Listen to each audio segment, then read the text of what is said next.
큰언니 아직도 안 왔네? 그러게 말이다. 막내한테만 살짝 말했던 형부 사업 망한 얘기가 온 친척들한테 다 퍼졌대.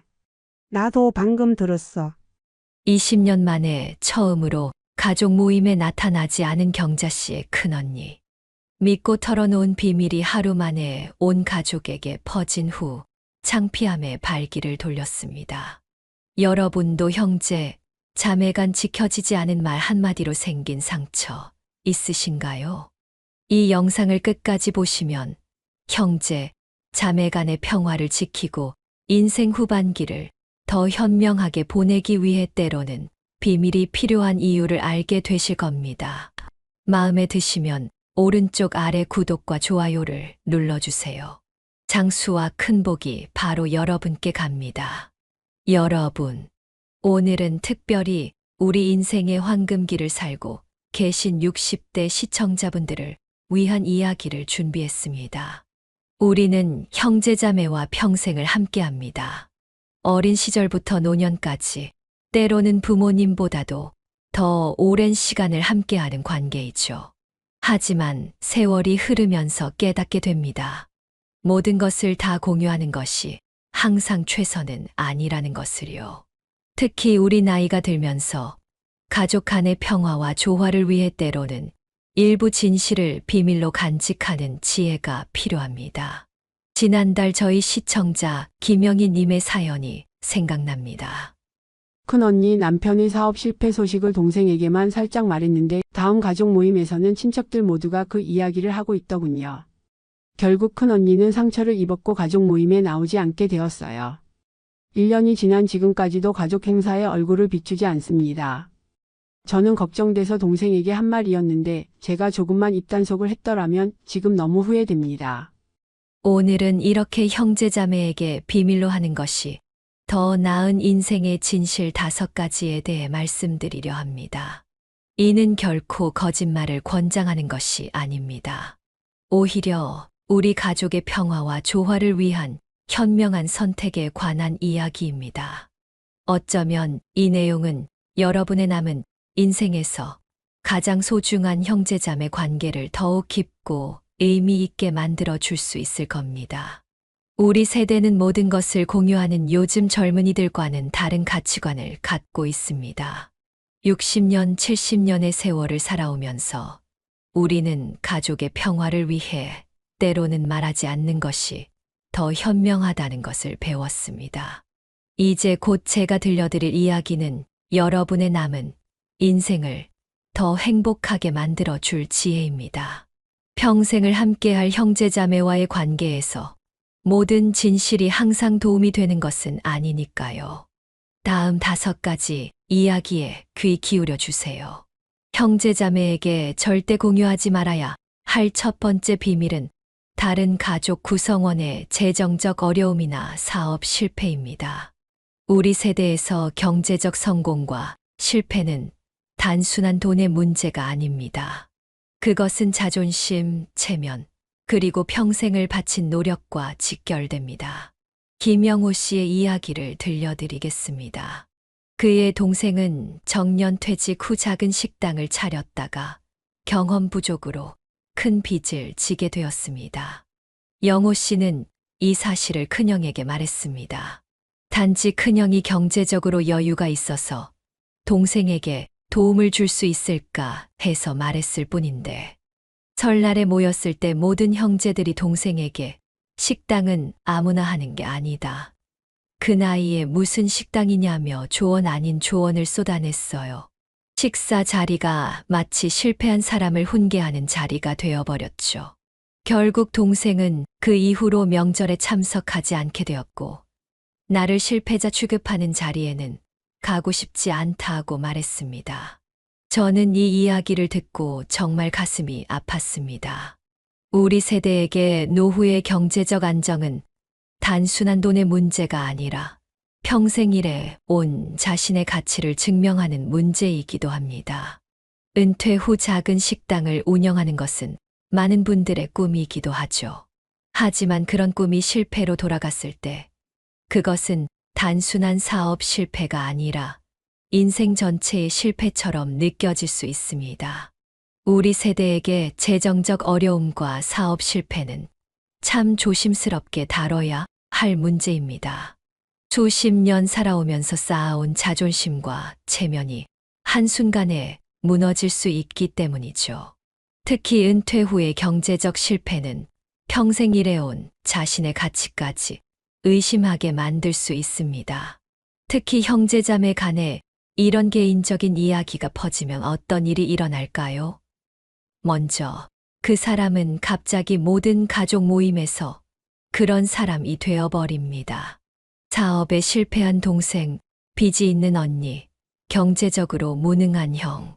평생을 함께할 가족들에게 이런 라벨이 붙으면 그 시선을 견디기 힘들어집니다. 또 한 번 퍼진 이야기는 걷잡을 수 없이 확대되기 마련입니다. 일시적 재정 어려움이 마치 파산처럼 작은 사업 실패가 인생 전체의 실패처럼 들리게 됩니다. 이런 소문에 시달리다 보면 당사자는 결국 가족 모임에 참석하기를 꺼리게 되고 우리가 노년에 가장 필요로 하는 가족의 유대감이 깨져버립니다. 여러분 생각해 보세요. 우리는 이제 인생의 마지막 장을 함께 보내고 있습니다. 이 시기에 가장 소중한 것은 무엇일까요? 돈, 성공, 아니죠. 가족과의 따뜻한 시간, 서로를 있는 그대로 인정하고 받아들이는 무조건적인 사랑, 이것이 우리 인생의 황금기를 풍요롭게 만드는 진짜 보물입니다. 형제자매 관계는 우리 인생에서 가장 오래 지속되는 관계입니다. 부모님은 언젠가 떠나시지만 형제자매는 평생 함께합니다. 생각해 보세요. 어린 시절 함께 뛰놀던 그 사람들과 우리는 70년, 80년을 함께 갑니다.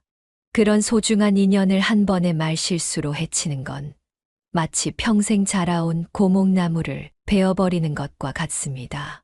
그 자리에 새로운 나무를 심어도 우리 생애에는 다시 그런 큰 그늘을 만들 수 없을 테니까요. 형제자매에게 말하지 말아야 할 두 번째 비밀은 자녀들 간의 갈등이나 가족 내 불화입니다. 우리 나이가 되면 자녀들도 이미 중년이 되었을 테니 그들 간의 관계도 복잡해질 수 있습니다. 이영숙 씨는 큰딸과 작은딸 사이의 갈등을 언니에게 털어놓았습니다. 단지 마음의 짐을 덜고 싶었을 뿐인데 언니가 그 이야기를 가족 모임에서 꺼내더군요. 결국 제 딸들은 친척들 앞에서 더 큰 상처를 받았고 지금은 서로 말도 하지 않아요. 이 사례는 정말 가슴 아픈 일이 아닐 수 없습니다. 우리 세대는 자녀들이 서로 사이좋게 지내길 바라는 마음이 간절합니다.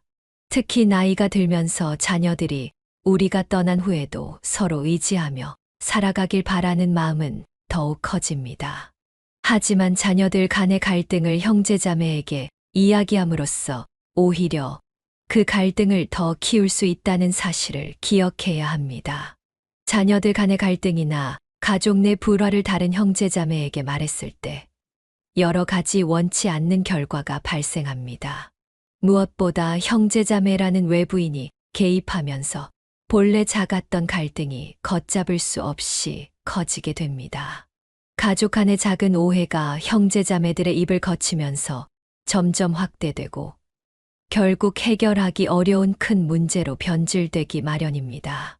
또한 자녀들은 자신들의 가정사를 다른 친척들에게 이야기했다는 사실을 알게 되면 부모인 우리에 대한 신뢰를 잃게 됩니다. 엄마, 아빠는 우리 얘기를 왜 이모에게 다 말씀하셨어요? 라는 질문에 어떻게 대답하시겠습니까? 평생 쌓아온 부모와 자녀 사이의 신뢰가 한순간에 무너질 수 있습니다. 더불어 이런 이야기들이 형제자매들 사이에 퍼지면 자연스럽게 편을 가르는 상황이 발생합니다. 어느새 형제들은 특정 조카의 편을 들거나 비난하는 진영으로 나뉘게 되고 단순했던 문제는 가족 전체의 갈등으로 번지게 됩니다. 그리고 이러한 갈등은 명절이나 가족 모임에서 불편한 공기를 만들어 결국 우리의 노년을 즐겁게 해줄 소중한 가족 모임이 점점 줄어들게 됩니다. 저는 지난 설날에 있었던 일이 아직도 마음에 남습니다. 한 친척 어르신이 자녀들 간의 재산 분쟁 이야기를 식사 자리에서 꺼냈는데 그 순간 분위기가 얼어붙더군요. 얼마 전까지만 해도 화목했던 사촌들이 서로 눈도 마주치지 않고 결국 그 가족은 나누어 앉게 되었습니다. 형제자매 간의 우정과 신뢰가 한순간에 무너진 것을 보며 참 안타까웠습니다. 특히 우리 세대는 가족의 체면과 화합을 매우 중요시합니다. 자녀들 간의 갈등은 가능한 한 가정 내에서 해결하는 것이 좋습니다. 형제자매에게 이런 이야기를 하면 결국 더 많은 사람들이 개입하게 되고 문제는 더 복잡해질 뿐입니다. 우리 자녀들은 우리가 생각하는 것보다 훨씬 더 민감하게 부모의 행동을 지켜보고 있습니다. 그들에게 있어 부모가 자신의 문제를 다른 친척들에게 이야기했다는 사실은 심각한 프라이버시 침해로 느껴질 수 있습니다. 엄마가 우리 문제를 이모에게 다 말했대. 라는 말이 자녀들 사이에 퍼지면 자녀들은 2번 상처받게 됩니다. 처음에는 가족 내 갈등으로, 그 다음은 그 문제가 온 친척들에게 알려졌다는 사실로 말이죠. 명절이나 가족 모임에서 자녀들의 문제가 화제가 되면 자녀들은 자신들이 이야깃거리가 되었다고 느낍니다. 온 가족이 우리 집안 문제를 알고 있구나라는 생각은 그들에게 엄청난 부담을 주고 결국 그들은 가족 모임에 참석하기를 꺼리게 됩니다. 우리의 작은 입방정이 결국은 가족 전체의 단절로 이어질 수 있다는 사실을 명심해야 합니다. 세 번째로 형제자매에게 말하지 말아야 할 비밀은 개인적인 건강 문제나 심각한 질병 진단입니다. 물론 도움이 필요할 때는 가족의 지원이 중요합니다. 하지만 모든 건강 문제를 형제자매와 공유할 필요는 없습니다. 이성길 씨의 이야기를 들려드리겠습니다. 최근 기억력이 조금 떨어지고 가끔 물건을 어디 두었는지 잊어버리는 일이 많아졌습니다. 걱정이 되어 병원에 갔더니 의사가 경도인지장애라는 초기 치매 의심 소견을 말했습니다. 불안한 마음에 동생에게만 혹시 요양원을 알아봐야 할지 상담했는데 다음 가족 모임에서 모든 형제 자매가 행동을 주시하기 시작했습니다. 형님, 방금 그 이야기 아까도 했잖아요. 집 비밀번호 잊어버린 거 아니야? 형님 요양원 들어가는 거야? 등의 말들이 쏟아졌습니다. 단지 상담을 구했을 뿐인데 갑자기 모든 가족이 나를 돌봐야 할 환자 취급을 하더군요. 아직은 혼자서도 충분히 생활할 수 있는데 말이죠. 마치 내 삶의 주도권을 빼앗긴 기분이었어요. 결국 지난 추석에는 가족 모임에 참석하지 않았습니다. 가족들의 걱정 어린 시선이 감당하기 힘들었거든요. 이 이야기는 우리 세대에게 특히 공감되는 부분이 있을 겁니다. 나이가 들면서 건강에 대한 걱정은 누구나 가지게 됩니다. 특히 치매와 같은 인지, 기능 저하는 많은 분들이 두려워하는 부분이죠. 하지만 이런 걱정을 형제자매들과 공유했을 때 우리는 종종 의도치 않은 결과를 마주하게 됩니다. 또한 가족 모임에서의 대화 주제가 완전히 바뀌어 버립니다. 요즘 어떻게 지내냐는 안부 대신 약은 잘 먹고 있니? 병원은 갔니? 같은 질문이 쏟아집니다. 가족들의 걱정은 이해하지만 매번 이런 대화를 나누는 것은 정말 피곤한 일입니다. 우리는 질병 하나로 정의되는 사람이 아닌데 말이죠. 더 큰 문제는 형제자매들 사이에서 동정과 연민의 대상이 된다는 점입니다. 평생 동등한 관계로 지내오던 형제자매 사이에 갑자기 돌봄을 받는 사람과 돌보는 사람이라는 위계가 생기는 것이죠. 이런 관계의 변화는 우리가 노년에 가장 필요로 하는 동등한 형제 관계를 해칠 수 있습니다. 저는 오랫동안 간호사로 일했기 때문에 많은 노인 환자들이 자신의 질병이 가족들에게 알려진 후 겪는 심리적 어려움을 지켜봤습니다. 한 환자는 이렇게 말했죠. 제 병을 가족들이 알게 된 후 그들의 눈에는 더 이상 나라는 사람이 보이지 않아요. 오직 환자만 보이죠. 이 말이 얼마나 가슴 아픈지 여러분도 공감하실 겁니다. 건강 문제를 공유할 때는 정말 신중해야 합니다. 모든 검사 결과나 의사의 소견을 모든 형제자매와 공유할 필요는 없습니다. 필요한 도움을 받기 위해 한두 명의 가까운 가족에게만 알리는 것이 더 현명한 방법일 수 있습니다. 우리의 건강은 우리의 삶이며 그것을 어떻게 관리할지는 우리의 선택이라는 점을 기억하세요. 네 번째로 형제자매에게 말하지 말아야 할 비밀은 배우자와의 갈등이나 결혼 생활의 어려움입니다. 수십 년간의 결혼 생활 동안 누구나 크고 작은 갈등을 경험합니다. 하지만 이런 문제를 형제자매에게 상세히 털어놓는 것은 종종 더 큰 문제를 일으킵니다. 박순자 씨는 남편과의 갈등을 여동생에게 털어놓았다가 후회했습니다. 그저 속상한 마음에 동생에게 말했을 뿐인데 동생이 그 이야기를 다른 형제들에게도 전했어요. 결국 명절에 남편은 가족들 앞에서 매우 불편한 상황을 겪었고 지금도 처가 쪽 가족 모임에 가기를 꺼립니다. 박순자 씨의 사례는 우리에게 많은 것을 생각하게 합니다. 결혼 생활에서 갈등은 자연스러운 것입니다. 특히 우리처럼 40년, 50년을 함께 산 부부라면 수많은 크고 작은 갈등을 겪어왔을 것입니다. 이런 갈등은 대부분 부부 사이에서 해결되어야 합니다. 하지만 때로는 마음의 짐을 덜기 위해 형제자매에게 이야기하고 싶은 충동이 들기도 합니다. 저도 예전에 비슷한 경험이 있습니다. 남편과 크게 다툰 후 언니에게 전화로 하소연했던 적이 있어요. 그때는 그저 누군가에게 내 마음을 털어놓고 싶었을 뿐인데 다음 가족 모임에서 언니는 남편을 대하는 태도가 완전히 달라졌더군요. 눈에 보이지 않는 벽이 생긴 것 같았습니다. 남편도 그것을 느꼈고 나중에는 정말 미안했습니다. 배우자와의 갈등을 형제자매에게 털어놓으면 일시적인 위로는 받을 수 있을지 모르지만 장기적으로는 더 큰 문제가 생길 수 있습니다. 가장 먼저 느껴지는 것은 일시적 갈등이 영구적인 인상으로 굳어진다는 점입니다. 50년 넘게 해로한 남편의 모든 장점이 하루아침에 사라지고 그 매번 아내를 서운하게 하는 사람 이라는 꼬리표가 붙게 됩니다. 또한 우리 형제자매들은 우리를 사랑하기에 자연스럽게 우리 편을 들게 마련입니다. 그러다 보니 배우자에 대해 부정적인 시각을 갖게 되죠.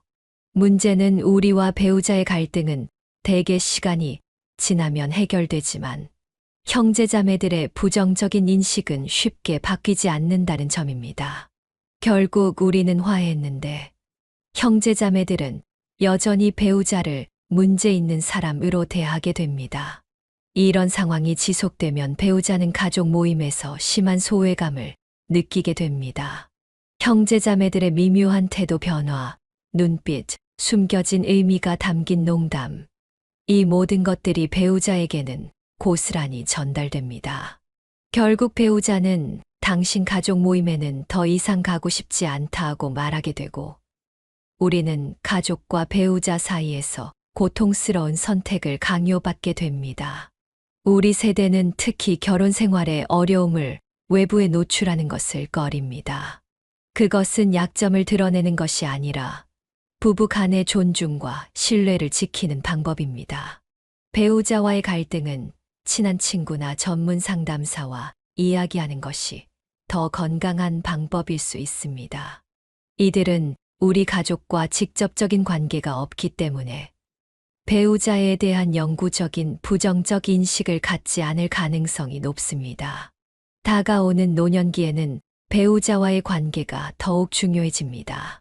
자녀들은 독립하고 사회적 관계는 줄어들고 결국 우리에게 남는 것은 옆에 있는 배우자입니다. 마지막으로 형제자매에게 절대 말하지 말아야 할 비밀은 상속과 재산 분배에 관한 계획입니다. 이는 아마도 가장 민감한 주제일 것입니다. 최영철 씨 큰딸에게 더 많은 재산을 남기기로 결정했습니다. 이유는 큰딸이 오랫동안 부모를 돌봐왔기 때문입니다. 그는 이 계획을 둘째 아들에게 말했고, 결국 그 소식은 다른 자녀들에게도 전해졌습니다. 자녀들 간의 관계가 완전히 틀어져 버렸어요. 명절에 모두 한자리에 모이는 것조차 어려워졌습니다. 상속과 재산 분배 계획을 미리 공개하는 것은 마치 평화로운 가족 관계에 폭탄을 던지는 것과 같습니다. 이런 민감한 정보가 형제자매 사이에 퍼지면 자녀들 간에 불필요한 경쟁과 갈등이 시작됩니다. 왜 큰언니가 더 많이 받아? 막내만 특별 대우받는 거야. 같은 의문이 생기고, 이는 우리가 없는 자리에서 자녀들 간의 감정적인 대립으로 이어집니다. 더 심각한 문제는 우리가 살아있는 동안에도 이미 재산을 둘러싼 눈에 보이지 않는 다툼이 시작된다는 점입니다. 명절이나 생신에 누가 더 많이 챙기는지, 누가 더 자주 방문하는지가 마치 상속 금액을 결정하는 경쟁처럼 변질될 수 있습니다. 결국 자녀들은 우리에 대한 진정한 사랑이 아닌 재산 분배라는 잣대로 서로를 평가하게 됩니다. 특히 특정 자녀에게 더 적은 재산이 가는 계획이 있다면 그 자녀는 심각한 소외감을 느낄 수 있습니다. 부모님이 나를 덜 사랑하시나? 평생 내가 무슨 잘못을 했지? 같은 의문이 들게 되고, 이는 평생 지울 수 없는 상처가 될 수 있습니다. 결국 이런 감정적 상처들이 쌓이면 가족 모임은 어색하고 불편한 자리가 되고, 우리가 그토록 바라던 행복한 노년의 가족 모임은 점점 실현 불가능한 꿈이 되어버립니다. 상속은 우리 세대에게 매우 중요한 문제입니다. 평생 모은 재산을 어떻게 분배할지에 대한 결정은 매우 개인적이고 신중해야 합니다.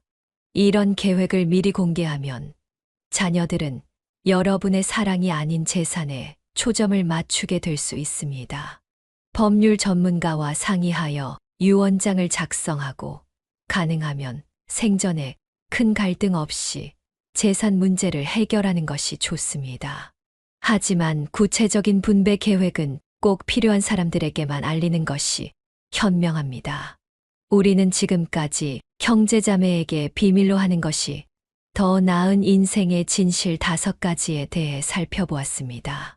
첫째, 가족 구성원의 재정적 어려움과 사업 실패. 둘째, 자녀들 간의 갈등과 가족 내 불화. 셋째, 건강 문제와 질병 진단. 넷째, 배우자와의 갈등이나 결혼 생활의 어려움. 마지막으로 상속과 재산 분배에 관한 계획입니다. 이것은 거짓말이나 속임수를 권장하는 것이 아닙니다. 오히려 평화로운 가족 관계와 노년을 위한 지혜입니다. 때로는 모든 것을 공유하는 것보다 일부 진실을 간직하는 것이 더 큰 사랑의 표현일 수 있습니다. 지금까지 제가 경험하고 많은 60대 분들의 사연을 통해 배운 것은 모든 진실이 항상 도움이 되는 것은 아니라는 점입니다. 가끔은 작은 비밀이 큰 평화를 지키는 법입니다. 채널 구독과 좋아요, 알림 설정을 해주시면 몇 배 더 가치 있는 영상으로 돌아오겠습니다. 다음 영상도 인생의 지혜를 나눌 수 있는 이야기로 준비하겠습니다. 많은 기대 부탁드립니다. 댓글로 여러분의 생각과 경험도 꼭 나눠주세요. 여러분의 이야기가 다른 분들에게도 큰 도움이 될 거예요. 오늘도 행복하고 따뜻한 하루 보내세요. 감사합니다. 눈을 뜨고 침대에서 몸을 일으키는 순간 무릎에서 뚝 소리가 나며 찌릿한 통증이 밀려옵니다. 화장실로 가는 몇 걸음조차 몸을 일으킨 후 30초는 서서 견뎌야 하는 고통의 시간. 계단 앞에 서면 한 계단, 한 계단이 에베레스트 등반처럼 느껴집니다. 오르막길은 무릎이, 내리막길은 허리가 아파서 평지만 찾아 걷게 됩니다. 하지만 일본 오키나와의 112세 할머니는 매일 아침 자신의 텃밭에서 일하고 이탈리아 사르데냐의 104세 할아버지는 3층 집을 오르내리며 살고 있습니다. 그리스 이카리아의 100세 노인들은 가파른 산길을 거뜬히 오르내립니다. 그들의 비밀은 무엇일까요? 세계 5대 장수 마을 주민들에게서 발견된 공통점이 있습니다. 그들은 모두 매일 밤 잠들기 전 몸의 특정한 4곳을 자극합니다. 오늘 영상을 끝까지 보시면 이 4곳의 정확한 위치와 자극법을 알 수 있습니다. 시작 전 구독과 좋아요를 눌러주세요. 장수와 큰 복이 여러분께 갑니다. 안녕하세요. 30년 동안 환자들의 뼈와 관절을 치료해온 정형외과 전문의 이춘식 의사입니다. 오늘은 제가 평생 수만 명의 환자들을 치료하면서 발견한 특별한 건강 비법을 여러분과 나누려고 합니다. 특히 나이가 들어도 통증 없이 건강하게 오래 살 수 있는 비결에 관한 이야기입니다. 저는 세계 여러 장수 마을들을 직접 연구하기 시작했습니다. 일본 오키나와, 이탈리아 사르데냐, 그리스 이카리아, 코스타리카 니코야, 중국 바마. 이런 곳들은 모두 100세 이상 노인들이 세계 평균보다 10배 이상 많은 지역들입니다. 특히 이 지역 노인들은 단순히 오래 사는 것이 아니라 90세가 넘어서도 관절 통증 없이 활기차게 생활한다는 공통점이 있었습니다. 5년에 걸쳐 이 지역 노인들의 생활 습관을 철저히 연구하고 수백 명의 인터뷰와 의학 데이터를 분석한 결과 정말 놀라운 공통점 하나를 발견했습니다. 바로 매일 밤 잠들기 전에 몸의 특정한 4곳을 규칙적으로 자극한다는 것이었습니다. 이 방법이 효과가 있는 의학적 이유는 생각보다 간단합니다. 우리 몸의 특정 부위에는 자율신경계와 연결된 중요한 트리거 포인트들이 있습니다.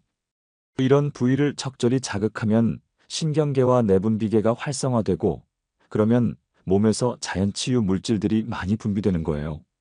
비싼 약이나 특별한 기구 없이 그냥 여러분의 손가락만 있으면 됩니다. 이 방법은 단 한 푼의 비용도 들지 않지만 여러분의 건강과 삶의 질을 완전히 바꿔놓을 수 있습니다.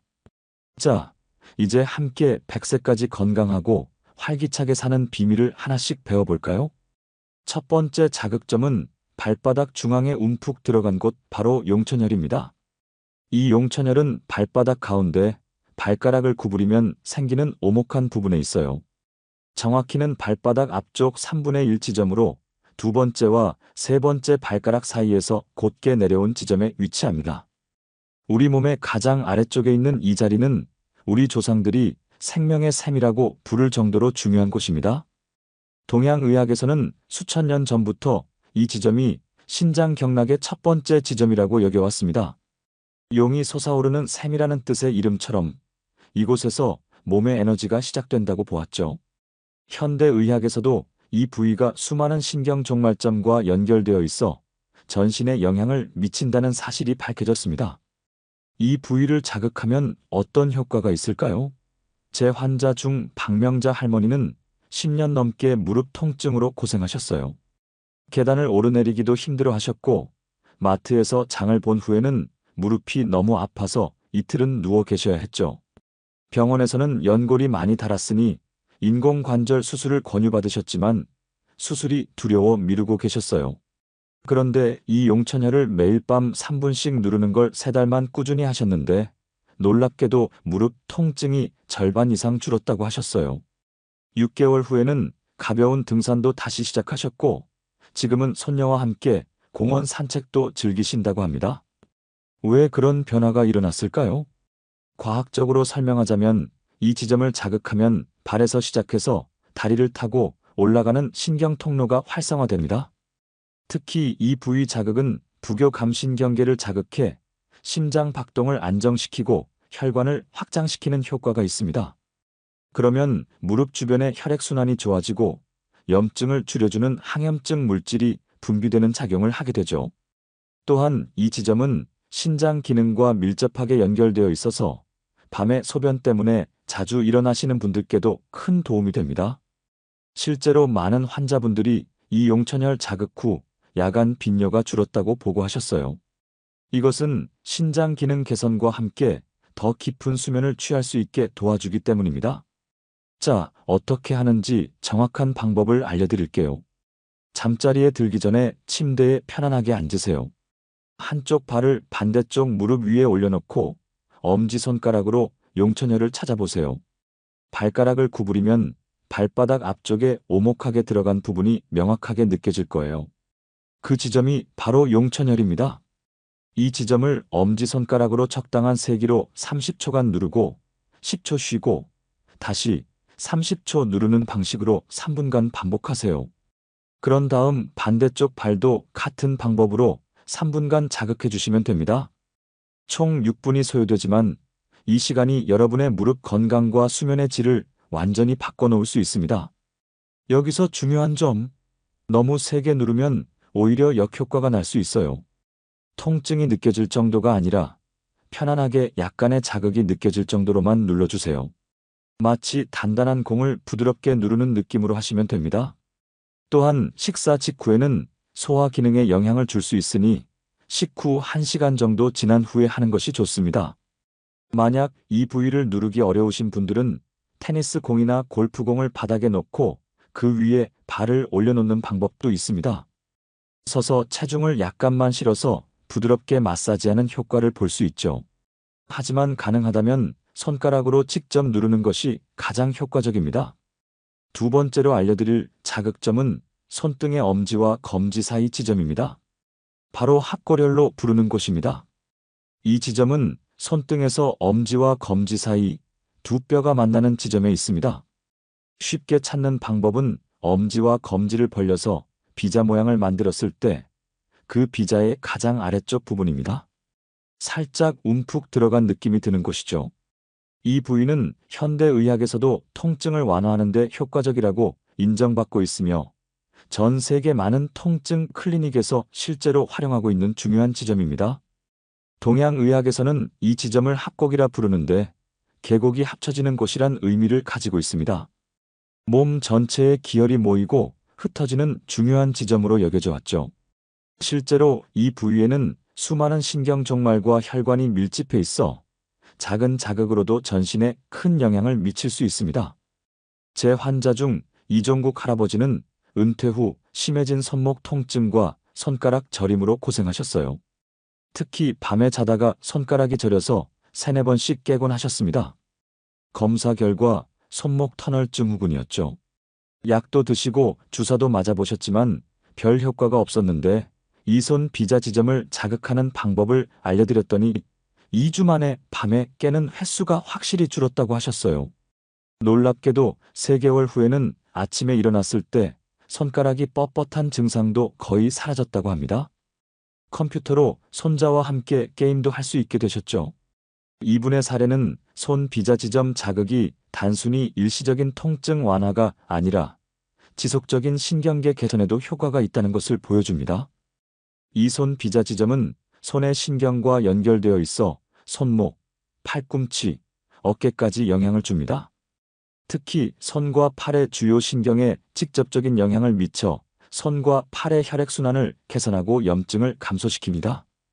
또한 이 부위는 장과도 연결되어 있어서 변비로 고생하시는 분들에게도 놀라운 도움이 됩니다. 최근 연구에 따르면 장 건강과 관절 염증은 서로 밀접한 관련이 있는 것으로 밝혀졌습니다. 장 속 미생물 균형이 무너지면 염증을 일으키는 물질이 혈액을 타고 전신으로 퍼져 관절 통증을 악화시킬 수 있거든요.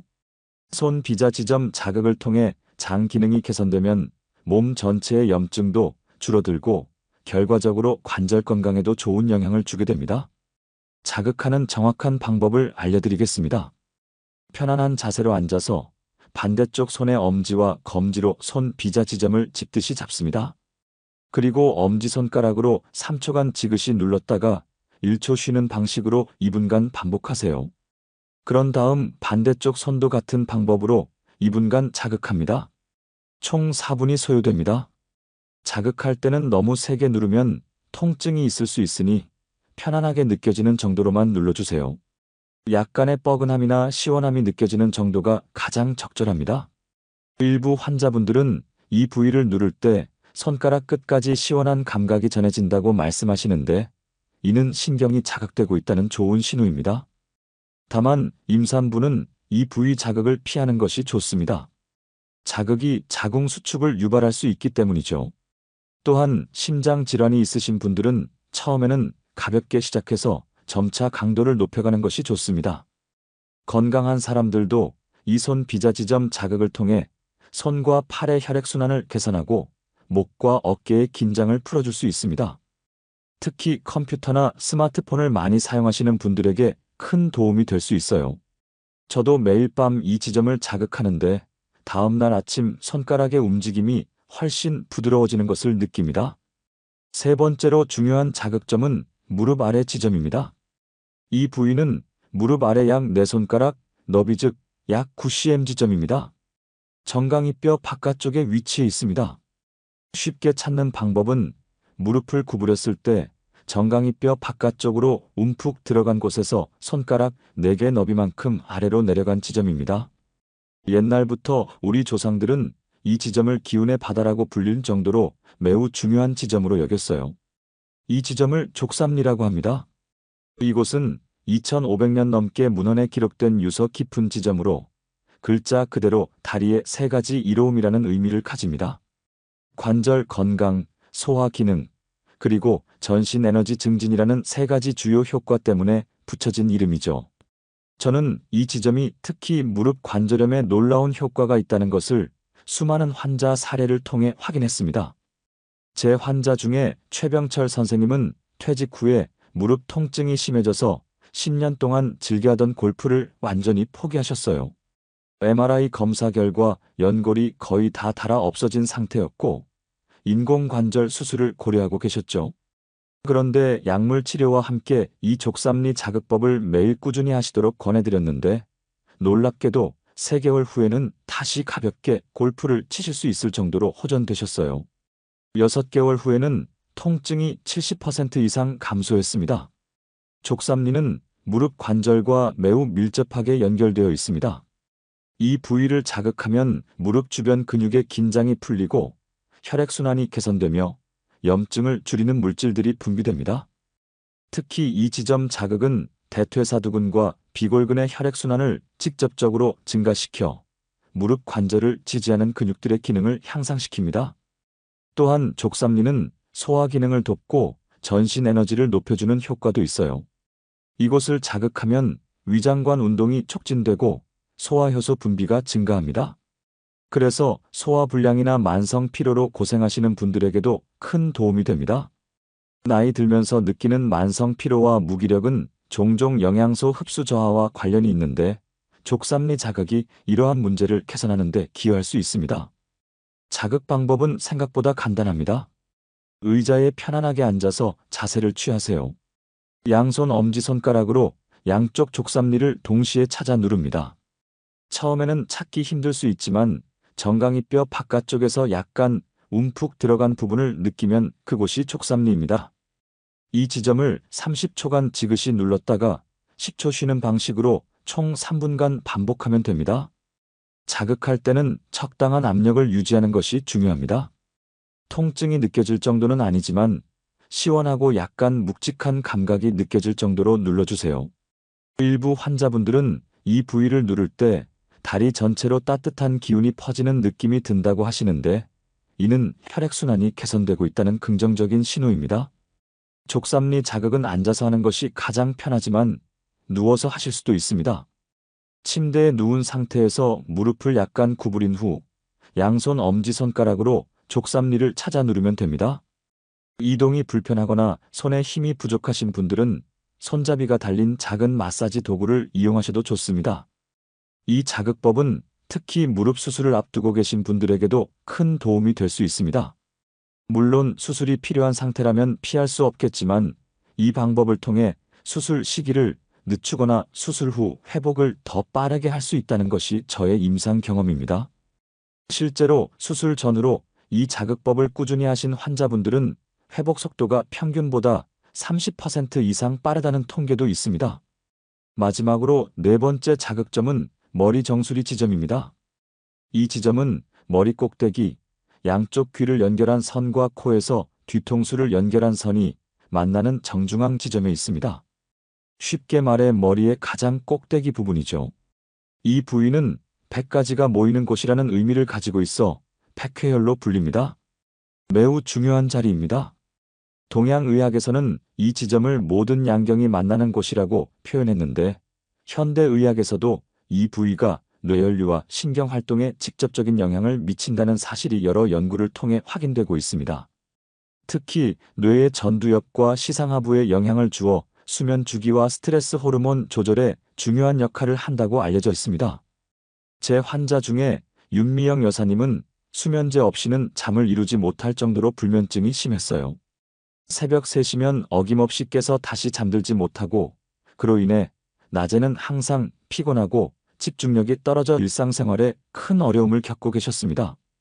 여러 수면 클리닉과 정신과를 다녀봐도 원인을 찾지 못했고 약물에 의존할 수밖에 없었죠. 그런데 이 백회혈 자극법을 알려드리고 매일 밤 꾸준히 하시도록 권해드렸더니 놀랍게도 4주 만에 수면제 용량을 절반으로 줄이실 수 있었고, 8주 후에는 거의 수면제 없이도 6시간 이상 푹 주무실 수 있게 되셨어요. 지금은 아침에 일어나면 몸이 가볍고 머리가 맑다고 기뻐하십니다. 또 다른 환자 이정호 선생님은 은퇴 후 기억력 감퇴가 심해져서 가족들이 치매를 의심할 정도였어요. 특히 사람 이름을 기억하지 못하고 물건을 어디에 두었는지 자주 잊어버리는 증상이 있었습니다. 약물 치료와 함께 이 백회혈 자극법을 3개월간 꾸준히 하셨더니 기억력 테스트에서 눈에 띄게 점수가 향상되었고, 가족들도 확실히 달라진 모습을 알아차릴 수 있었다고 합니다.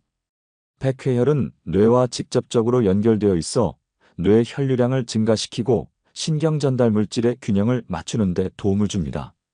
특히 세로토닌과 도파민 같은 신경 전달 물질의 조절에 영향을 미쳐 기분과 인지 기능을 개선합니다. 이는 수면의 질을 높이고 기억력 개선에도 효과가 있습니다. 또한 백회혈 자극은 스트레스 호르몬인 코티솔 수치를 낮추는 데도 도움이 됩니다. 만성적인 스트레스는 관절 염증을 악화시키고 면역 기능을 저하시키는 주요 원인 중 하나인데, 이 지점 자극을 통해 스트레스 관리에도 큰 도움을 받을 수 있습니다. 특히 60대 이상에서 가장 큰 고민거리인 불면증, 건망증, 집중력 저하에 놀라운 효과가 있습니다. 자, 지금까지 알려드린 4가지 자극점을 매일 밤 잠들기 전에 차례대로 자극해 보세요. 발바닥 중앙점 양쪽 발 각각 3분씩, 손 비자 지점 양손 각각 2분씩, 무릎 아래 지점 3분, 머리 정수리 지점 3분, 총 16분이면 됩니다. 이 16분의 투자가 여러분의 건강과 삶의 질을 완전히 바꿔놓을 수 있습니다. 하지만 처음부터 무리하지 마세요. 시간이 부족하거나 몸이 불편하신 분들은 처음에는 각 부위를 1분씩만 해도 충분합니다. 점차 시간을 늘려가면서 몸의 변화를 느껴보세요. 중요한 것은 매일 꾸준히 하는 것입니다. 일주일에 3번 길게 하는 것보다 매일 짧게라도 규칙적으로 하는 것이 훨씬 효과적입니다. 이 4가지 지점을 함께 자극하면 놀라운 시너지 효과가 나타납니다. 각 지점은 서로 다른 신경 경로와 연결되어 있어 함께 자극하면 전신의 자연 치유 시스템을 활성화시킬 수 있습니다. 실제로 제가 관찰한 바로는 한 지점만 자극할 때보다 4지점을 모두 자극했을 때 효과가 2배 이상 커지는 것을 확인했습니다.